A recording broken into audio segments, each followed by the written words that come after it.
Good morning प्यारे बच्चों। आज की ऑनलाइन क्लास में आप सबका स्वागत है। यदि आपको मेरे वीडियो के नोटिफिकेशन ना मिले तो आप मेरा चैनल यूट्यूब में सर्च करके मेरे चैनल में जाकर वीडियोस में मेरे वीडियोस देख सकते हैं। तो बच्चों, पिछले वीडियो में हमने सीखा था हिंदी कक्षा 8 का पाठ नंबर 5। पाठ का नाम था सवाल बाल मन के, जवाब डॉक्टर कलाम के। इस पाठ में हमने देखा था कि कैसे डॉक्टर कलाम है वो सब बच्चों के प्रश्नों के जवाब है वो अच्छी तरह से देते हैं और सब बच्चों के प्रेरणा रूप बने थे। इस वीडियो में हम इस पाठ का अभ्यास सीखेंगे। सबसे पहले है प्रश्नों के उत्तर दीजिए। पहला प्रश्न है, यदि आप इन प्रश्नकर्ताओं में होते तो आप कौन कौन से प्रश्न पूछते।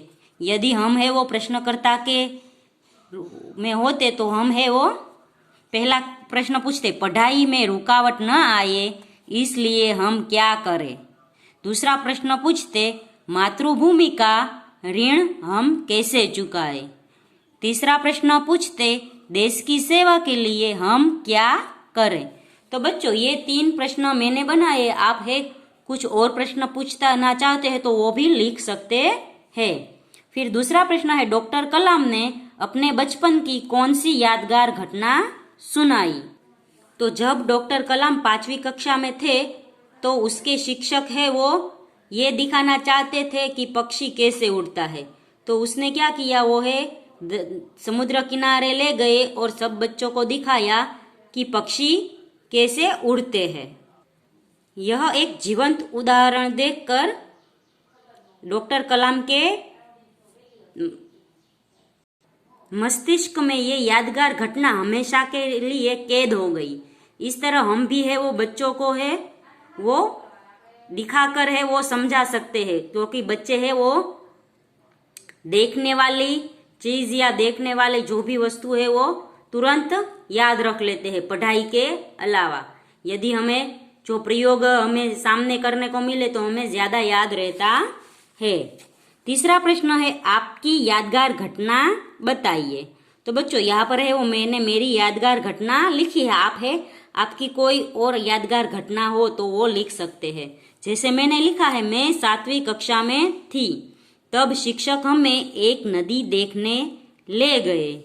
फिर कहा, आपने जो देखा उसके बारे में 5 वाक्य लिखे। तो मैं 5वीं कक्षा में थी तो शिक्षक हमें है नदी देखने ले गए। फिर नदी के बारे में हमने को 5 वाक्य लिखने के लिए कहा था, इसलिए हमने जो वहां देखा वो सब लिखा था। आप इस तरह कोई और घटना भी लिख सकते हैं। चौथा प्रश्न है, अपना लक्ष्य प्राप्त करने के लिए आप क्या क्या करते हैं। तो अपना लक्ष्य प्राप्त करने के लिए पहले जीवन में ऊंचा लक्ष्य निर्धारित करना, और निर्धारित करने पर बाधाएं तो आती ही है। हमें कठोर परिश्रम और उत्कृष्ट कार्यों से इन्हें पराजित करना होगा।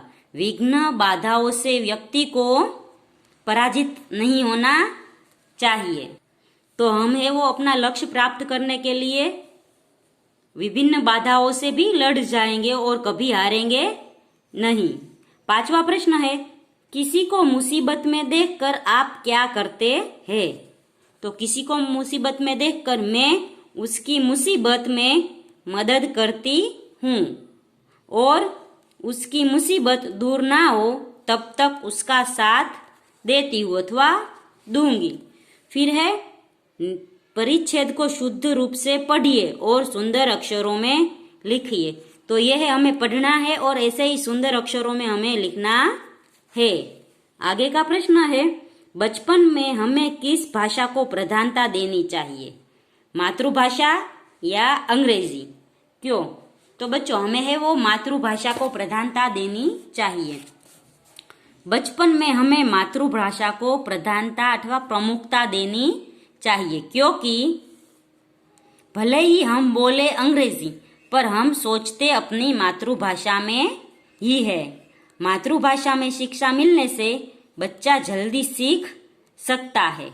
मातृभाषा को शिक्षा का माध्यम रखे तो बच्चा जल्दी समझ सकता है, इसलिए हमारा प्राथमिक शिक्षण है वो मातृभाषा में होना चाहिए। आगे का प्रश्न है, अनुमान लगाओ, तुम 2020 में हो, अपने आसपास क्या देख रहे हो? अपने विचार प्रस्तुत कीजिए। तो बच्चों, हम है वो अभी 2020 में ही है और हम देखते हैं अपने आसपास की सड़कें है वो अच्छी हो गई है, सड़कों में से गड्ढे है वो कम होने लगे हैं और सरकार ने वो सभी गली मोहल्लों में भी अच्छी अच्छी सड़कें बनाई है तथा गांवों में भी अच्छी सड़कें बनाई। उसी तरह जल संरक्षण है वो भी अच्छे हो गए हैं, कई तालाब बन गए हैं, कई बांध बंधे हैं। ये सब जल संरक्षण के अच्छे लक्षण दिखते हैं। फिर है नदी का शुद्धिकरण भी हो रहा है, गंगा नदी का भी शुद्धिकरण हुआ है और नदियों से जो पानी है वो हमें सिंचाई के रूप में सभी खेतों में मिलता है, उसमें भी सुधार आ गया है। नर्मदा नदी का पानी कई गांवों और शहरों में खेतों की सिंचाई करता है और पीने को भी मिलता है।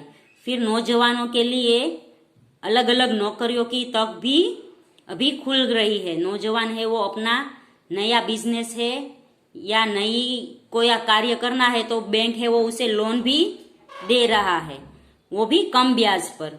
तो बच्चों, ये सब है वो हमें 2020 में दिखाई देता है और ये सब सुधार है वो हमें 2020 में दिख रहे हैं। आपको कुछ और लिखना है तो वो भी लिख सकते हैं।